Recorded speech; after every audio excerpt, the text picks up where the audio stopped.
So the NBA free agency coming to a start tomorrow, Australian time. I'm going to start with predictions.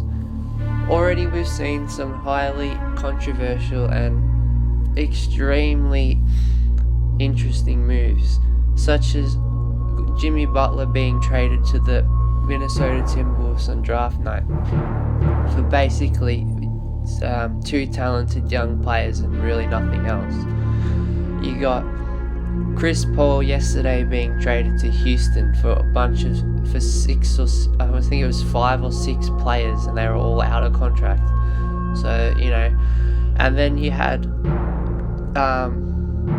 obviously interesting moves with the Sixers trading for the number one pick to sign Fultz. So basically, this off-season has already started with a bang.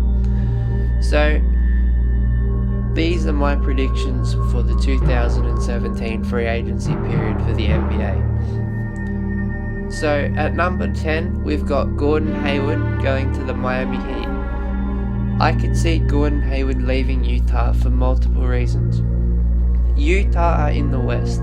They have a team that is up and coming and is there to really compete. But with the addition of CP3 in Houston now, and you've got Oklahoma City, who will be up and coming once again with Russell. Plus you've got the San Antonio Spurs, who will always be good while Pop's still alive. And you got obviously the Golden State Warriors. So the Golden State Warriors, they won't beat. I don't think now with CP3 they'll beat Houston. Maybe they might push the Spurs if Hayward stayed, we don't know. But I heard the Spurs, so they'll probably win another 50 games. And you've got the Oklahoma City, who I think, again, with the season after Westbrook dominated, their players will only improve. So I could see them also pushing up to win 50 games plus.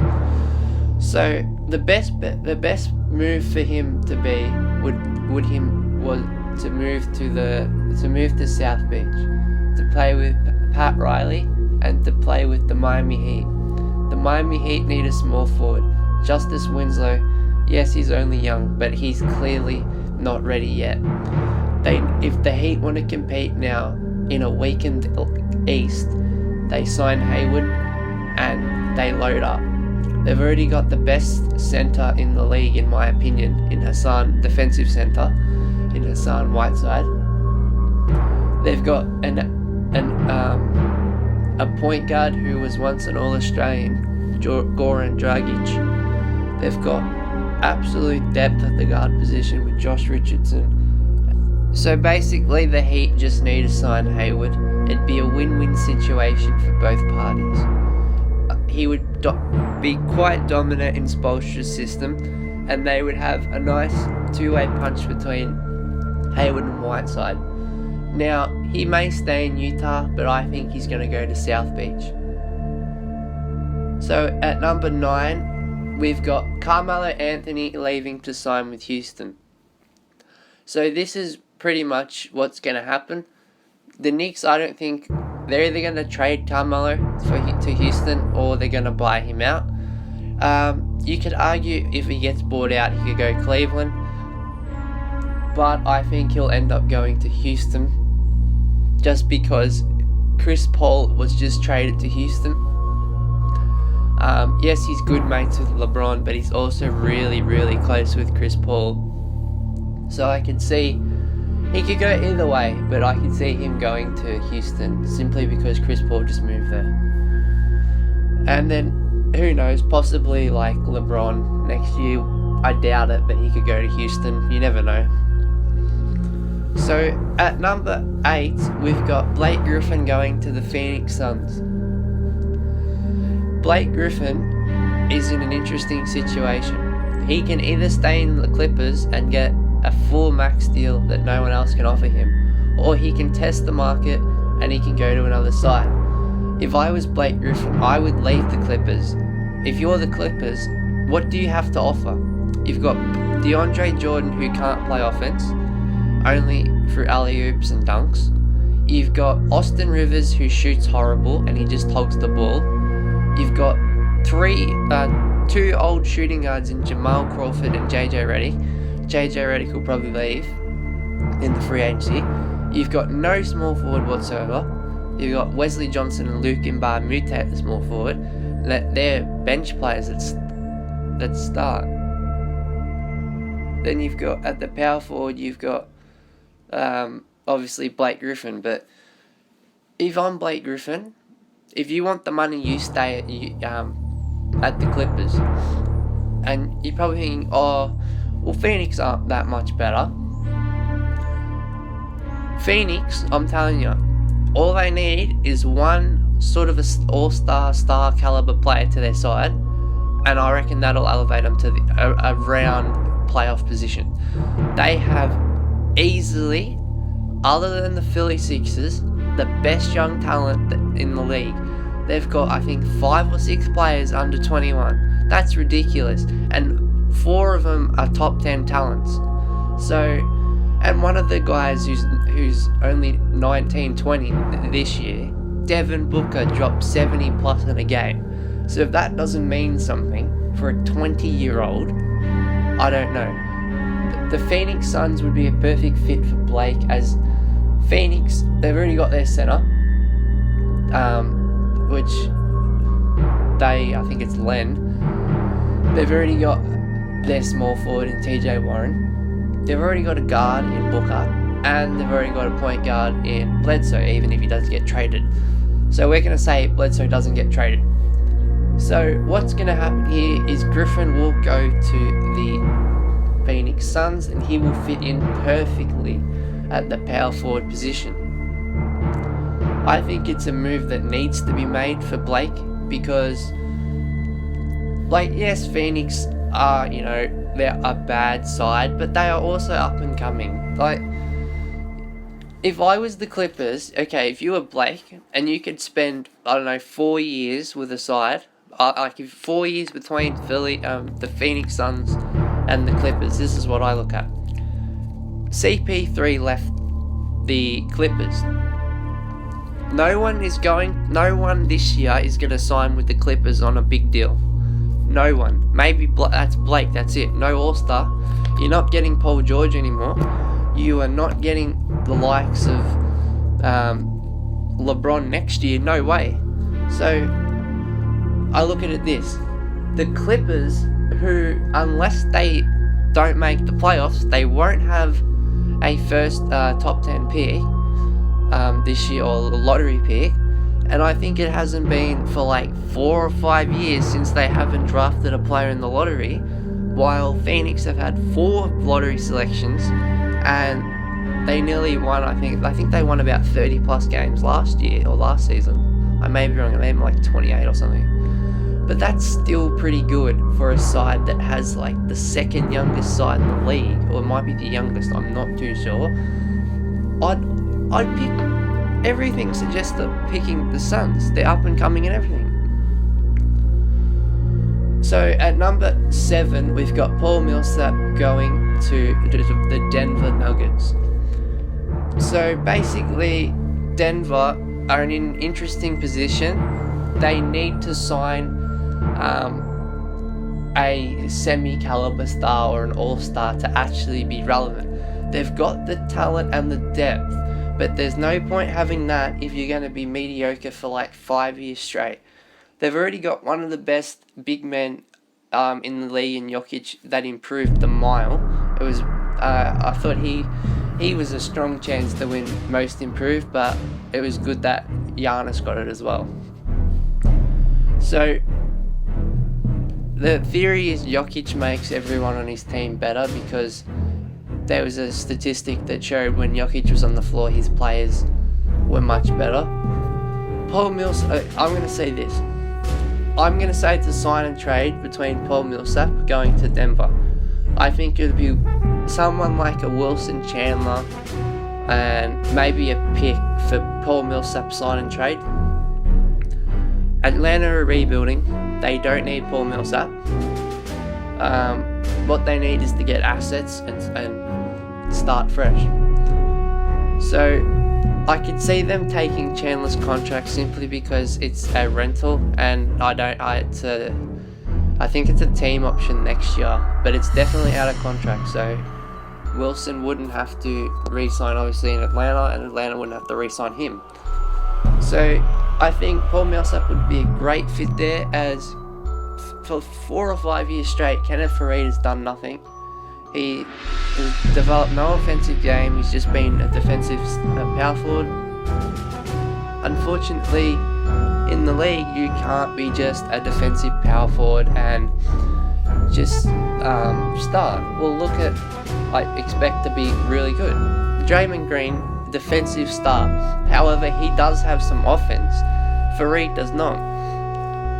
They need to. If Millsap signs there, Denver will be an interesting team to watch. He'll obviously have plenty of suitors in the off season, but Denver's obviously the best fit. He's not the most proficient stretch 4, but he's able to step the perimeter and knock down threes, which we know. And he's actually a decent ball dribbler or ball handler. So at number 6, we've got Danilo Gallinari taking his talents to Utah. Now, this is under the assumption that Gordon Hayward goes to the Miami Heat. I could see Danilo Gallinari isn't that bad of a player, and maybe he needs a fresh start. It's just injuries have always derailed his career.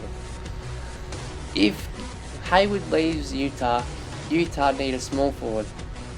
The best option at the small forward available via free agency, other than Hayward, is probably Danilo Gallinari.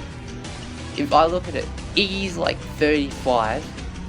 They're not going to pay him 2 years to start. Rudy Gay he's finished. He's horrible. 31 years old, done nothing. Danilo's only, I think, 27, so he's still got some time. And maybe he just needs a fresh start. And he can handle the ball. He's actually hard to play on because he can hit the three. He's a good defender. So, worst case, Hayward leaves Utah. I think Danilo goes there and replaces him. It's not obviously a better move than you'd obviously want to have Hayward, but you get what you get. At number 5, we've got Paul George going back to the LA Lakers.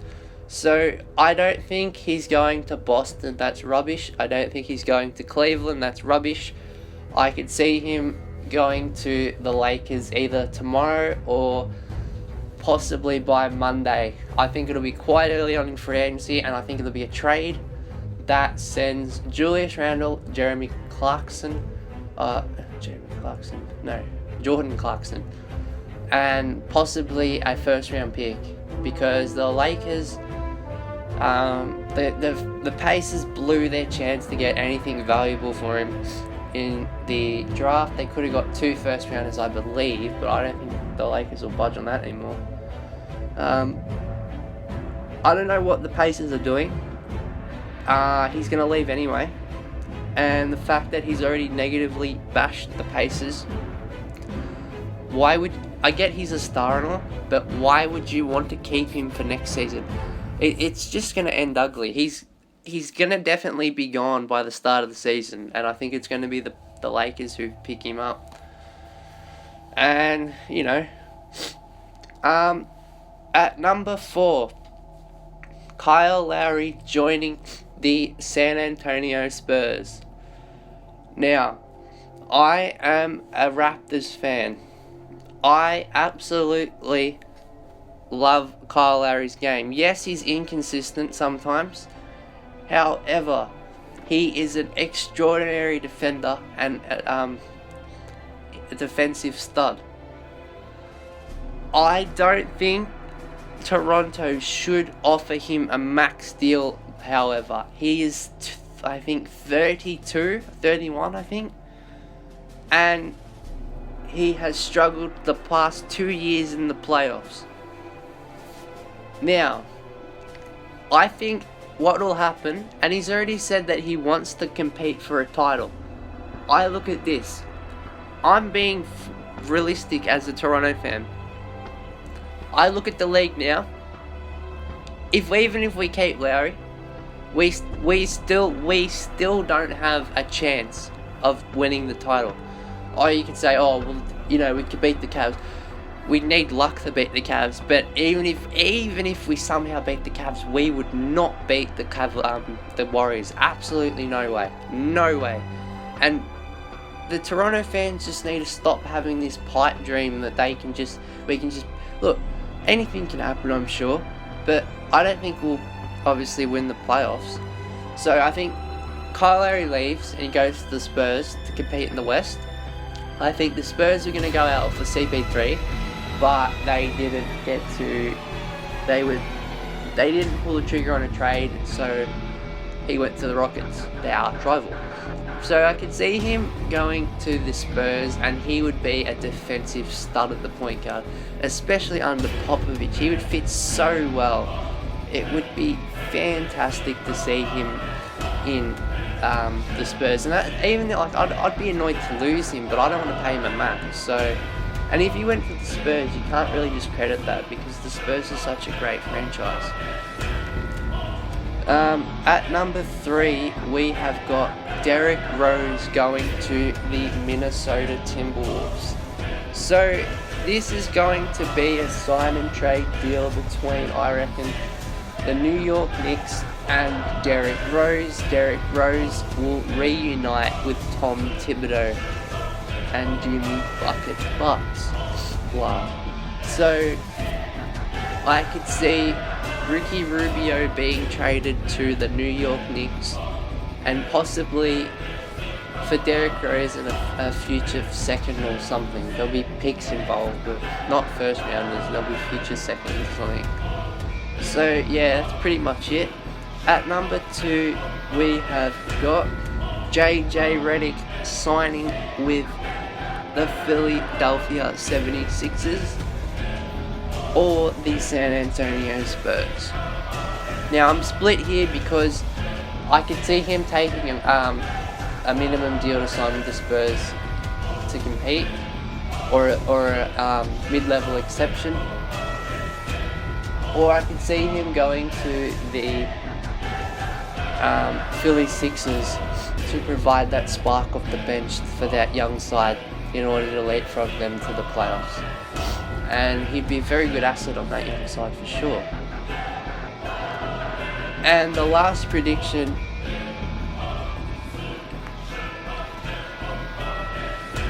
is the great Kevin Durant will re-sign with the Golden State Warriors. He will re-sign and that'll be done. That's it. Thanks for watching and hopefully you enjoyed the video. Feel free in the comments to let me know your predictions of free agency and how you think it'll play out.